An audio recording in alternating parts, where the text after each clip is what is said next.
Kadın niye burada? Kim, yengem mi? Kadın senin yengen. Beyza'nın annesi. Herkese merhabalar arkadaşlar, kanalıma hoş geldiniz. Gelin dizisi yeni sezonda Beyza'nın ölümü konağa büyük bir yıkım getirecek. Beyza ölmeden önce annesine önemli sözler söyleyecek. Gülfem'den Hançer ve Cihan'dan intikam almasını isteyecek.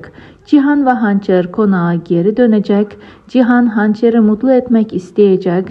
Her türlü hediyeler verecek, onun gönlünü almaya çalışacak. Hançer ve Cihan'ın romantik sahneleri dizimize damga vuracak. Böylece onların arasındaki bağ daha da güçlenecek. Ama bu mutluluk uzun sürmeyecek. Gülfem'in intikam isteği giderek büyüyecek.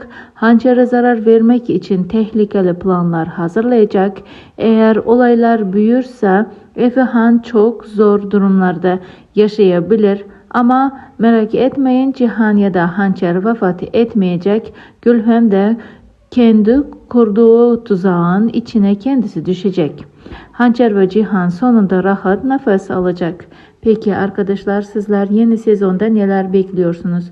Düşüncelerinizi bizimle paylaşmayı ve kanalımıza abone olmayı unutmayın.